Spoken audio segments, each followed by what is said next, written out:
When the Night Comes Out presents Jump Scares. Today's bite-sized horror is entitled A View of the End, written by Bryan W. Alaspa, narrated and produced by Allie James.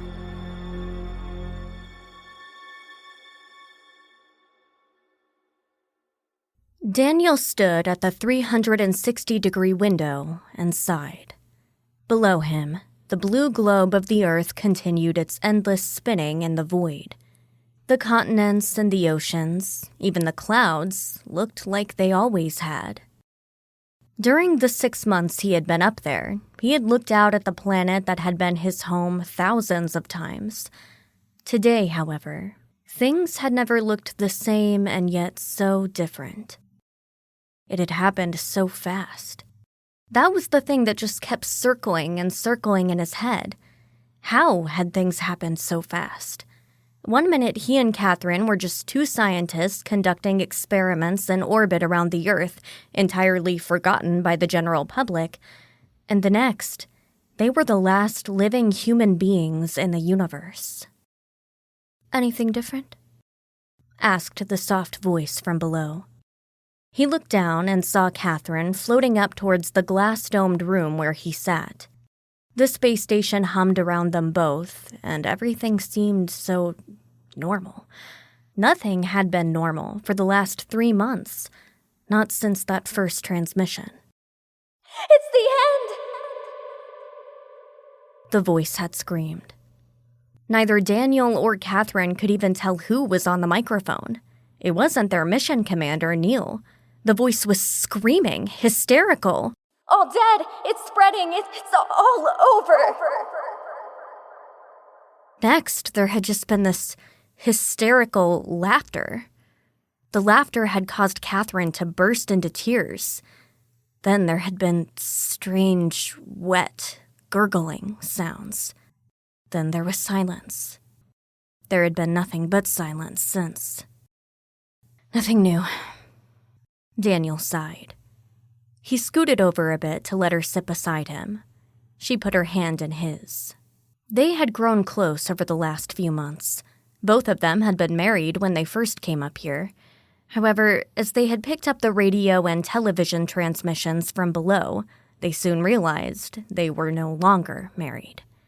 The comfort of their bodies had been about the only comfort they had had for weeks now. "What's next?" she asked. Daniel sighed again. He turned to look up at the moon, which was just now catching the rays of the sun. He wished he could get there. It'd be better to die there. "I think you know," he said softly. She cried then. He held her. It seemed like there should be more to say, but there wasn't. They still didn't know exactly what had happened down there, but they had put some of it together. Something or someone had made a mistake. Something had been let loose and it spread in the atmosphere, like spores in the wind. It made people sick, and then it made them crazy. Then it seemed to make their bodies dissolve. No one knew for sure where it had come from, but it spread across the globe within weeks. The last of the television transmissions had not been pleasant. Daniel had cried along with Catherine as they watched the announcer, babbling, hysterical, start bleeding from his eyes and mouth. They had been very quiet for days afterward. They ate their food. They worked up a way to preserve the food and water they had. However, they had both known this day was inevitable. There was just the question of how they would die.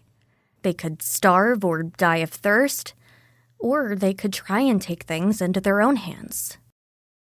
"The airlock?" Catherine asked. Daniel nodded. He felt he should look at her. Maybe he should kiss her. Instead, he kept staring into the darkness. "We can get into it together," he said. "And it should be quick." "I'm frightened," she said through tears.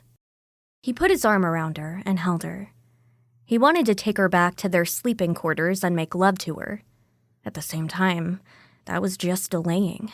They had delayed enough. Me too, he admitted in a whisper. They floated slowly through the space station. They paused to shed more tears. He did kiss her at least once more, and they let it linger for a long time. As they passed the rooms, they shut down the electronics and lights and whatever they could shut down and still operate the airlock. Will it hurt? She asked as they opened the door to the airlock.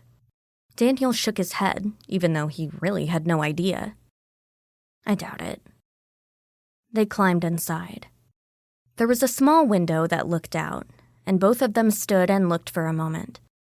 They held hands, and they both put their hands on the button that would open the airlock. The endless cold and absolute airlessness of space waited for them. The Earth, a giant, blue, dead rock beneath them, kept spinning. I love you, she said. No, Daniel said. But it's close enough. They pushed the button together.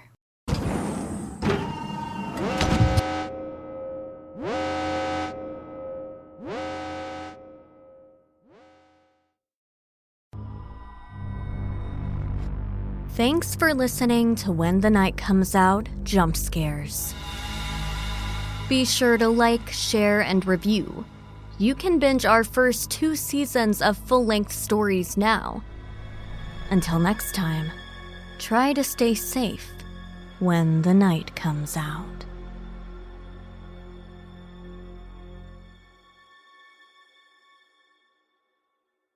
Hey guys. We appreciate your continued support, but we also would like to create a community around When the Night Comes Out. A community of horror fiction fans who support us so we can bring you even more stories, more scares, expand what we offer, and maybe even podcast merch. So be sure to visit patreon.com/whenthenightcomesout and become a supporter. Every amount helps. We'll see you next time, When the Night Comes Out.